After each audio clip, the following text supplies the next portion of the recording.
Hey noobs, Mr. Frog here. Today, we're going to be taking a look at Heart of Darkness, a new Souls-like HRPG game published by Kagura Games and developed by Big Wednesday. Like with many of Kagura's other titles in Steam, the game will be censored by default. This can not only remove the H scenes, but also critical gameplay features as well.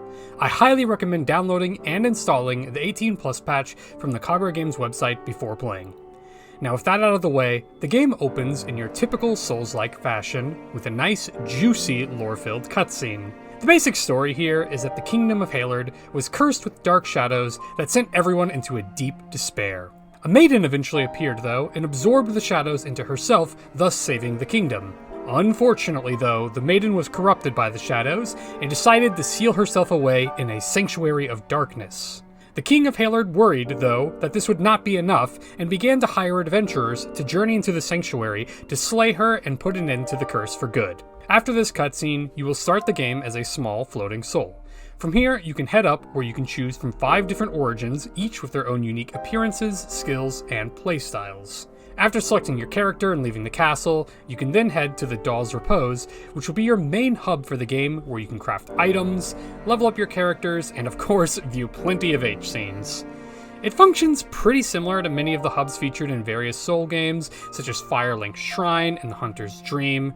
Also similar to the Hunter's Dream, the Doll's Repose contains a beautiful doll for you to interact with, except in this game, you can do a lot more than just level up with her, but we'll get into that later.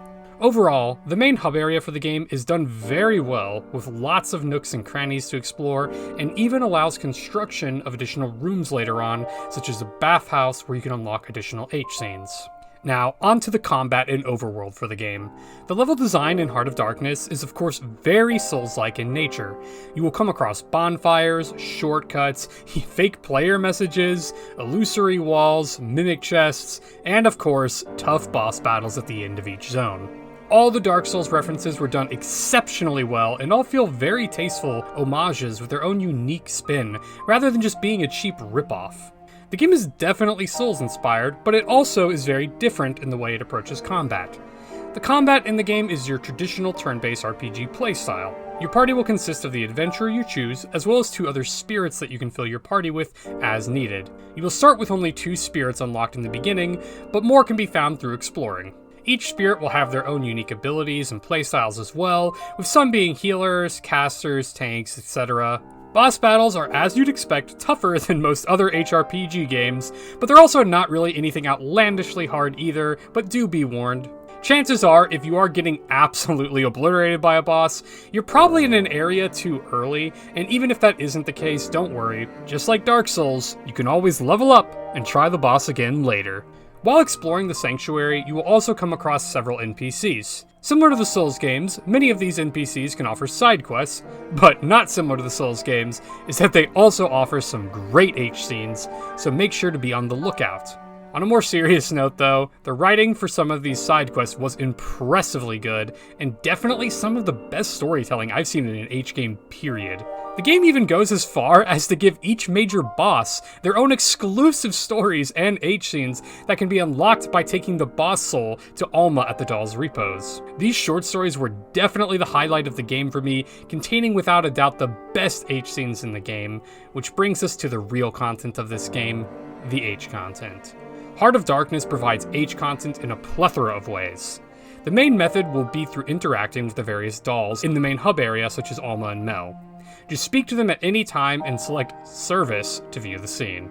Alma even has an entire dedicated dress-up minigame where you can unlock several outfits, hairstyles, accessories, and even personalities to customize your H scenes with. The second way you can view H scenes is to interact with the various NPCs throughout the Sanctuary of Darkness, so make sure to always talk to and look out for them. The third and final way, as mentioned earlier, is to take the greater boss souls to Alma in the Doll's Repose. Here, Alma will tell you stories of the boss's past, which will reveal the history and personalities for each boss, as well as a lot more. Overall, Heart of Darkness is a knockout HRPG game with its charming and well-done Souls references. It is far more than just some cheap parody game, and stands out as a great game in its own right, with its excellent writing and fantastic H scenes. I honestly cannot recommend this game enough to anyone interested. With that being said, this game earns a very strong Mr. Frog Mountain Dew sip of approval. Once again, thank you to everyone for all the support, and if you'd like to see more H-Game content, make sure to subscribe to the channel. Also, make sure to check out the Mr. Frog stream over on Twitch. Later, noobs.